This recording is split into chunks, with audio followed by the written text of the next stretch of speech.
मेरठ का एक खौफनाक हत्याकांड, प्यार, धोखा और अंधविश्वास की सच्ची कहानी।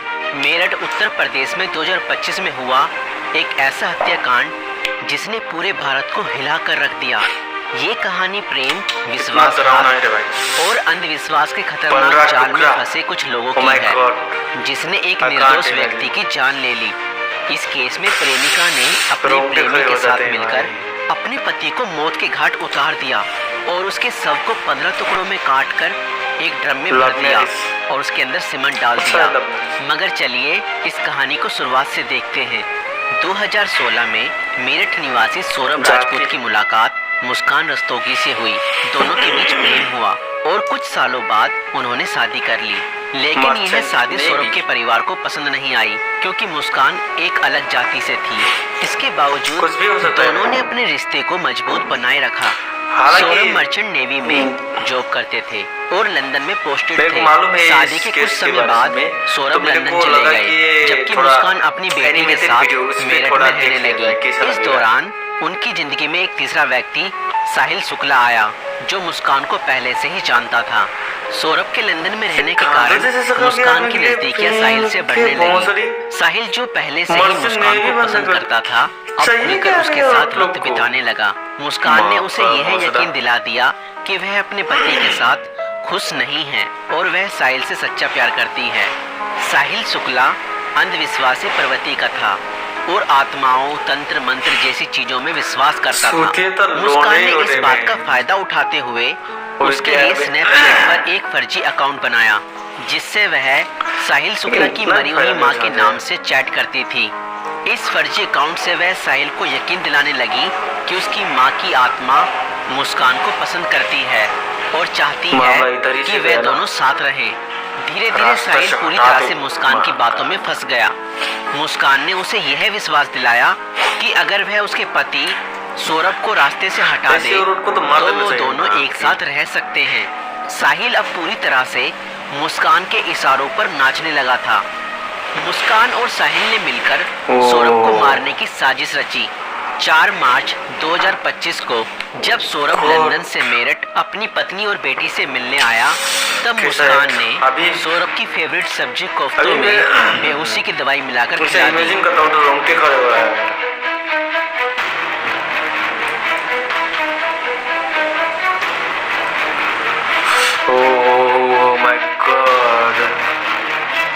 और जब सौरभ बेहोशी की हालत में बिस्तर पर पड़ा था, तब मुस्कान ने अपने दोस्त साहिल को बुला लिया और रसोई में जाकर वो बड़ा और धारदार चाकू ले आई, जो मुस्कान और साहिल ने पहले से ही प्लानिंग करके खरीदे हुए थे। और करीब 20 मिनट तक साहिल ने मुस्कान को बताया कि कैसे उसे अपने पति का वध करना है।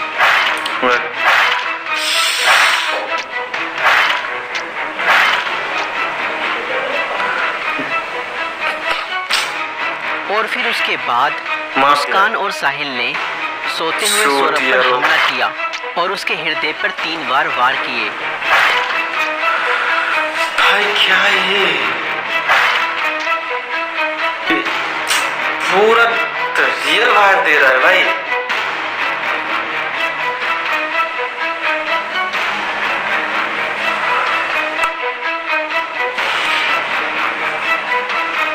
My God.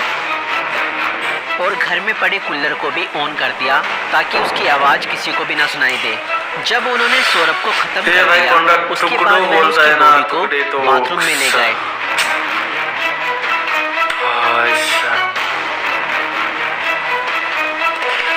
और उसके शरीर को 15 टुकड़ों में बांट दिया। सौरभ को खत्म करने के बाद उन्हें इस बात की चिंता हुई कि अगर सब बरामद हो गया तो पुलिस उन तक जरूर पहुंच जाएगी। इसलिए उन्होंने सबको ठिकाने लगाने की योजना बनाई और मुस्कान बाजार जाकर एक प्लास्टिक का ड्रम खरीद लाई और मुस्कान और साहिल ने सौरभ के शव के टुकड़ों को उस प्लास्टिक ड्रम में डाल दिया और ऊपर से सीमेंट भी डाल दिया ताकि उसकी बॉडी की स्मेल बाहर ना जाए। और उसके बाद उन्होंने उस ड्रम को घर के एक कोने में रख दिया। इसके बाद मुस्कान और साहिल ने सौरभ के मोबाइल फोन से उसके सोशल मीडिया अकाउंट को एक्टिव रखा। उन्होंने सौरभ के अकाउंट से हिमाचल प्रदेश की शिमला की तस्वीरें और स्टोरीज पोस्ट की ताकि लोगों को लगे कि वह घूमने गया है।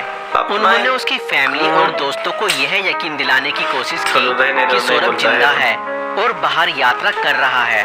इस दौरान मुस्कान और साहिल खुद भी शिमला घूमने चले गए ताकि अगर कोई लोकेशन ट्रैक करे तो किसी को शक ना हो। लेकिन किसी भी अपराधी की तरह वह भी ज्यादा समय तक बच नहीं पाए। सौरभ के परिवार ने जब उससे संपर्क करने की कोशिश की और कोई जवाब नहीं मिला तो उन्हें शक हुआ। परिवार ने मेरठ पुलिस में गुमशुदा की रिपोर्ट दर्ज कराई। कौन मानेगा भाई, घर वालों ने अपने बेटे को मारेगा बोलेगा तो। और इसी बीच मुस्कान ने अपने माता पिता को बताया कि शायद सौरभ का मर्डर हुआ है और उसके घर वालों ने ही उसका मर्डर किया है। मगर मुस्कान के पिता ने कहा, नहीं बेटा, किसी के भी घर वाले कितना ही नाराज हो जाएं तो भी ऐसा कदम अपने बेटे के लिए नहीं उठा सकते। बेटा, मुझे सच सच बताओ, सौरभ कहाँ है? मुझे सच्चाई बताओ, मैं किसी से कुछ नहीं कहूँगा। और तब मुस्कान ने अपने पिता को बताया कि उसने और साहिल ने मिलकर सौरभ को खत्म कर दिया है। और इतना सुनते ही मुस्कान के पिता ने पुलिस को सारी खबर बता दी।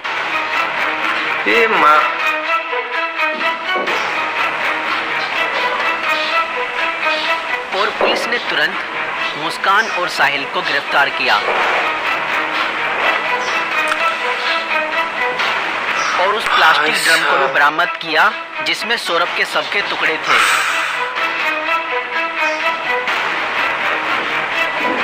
उस प्लास्टिक ड्रम को काटा गया और सौरभ के शरीर के टुकड़ों को बरामद किया गया।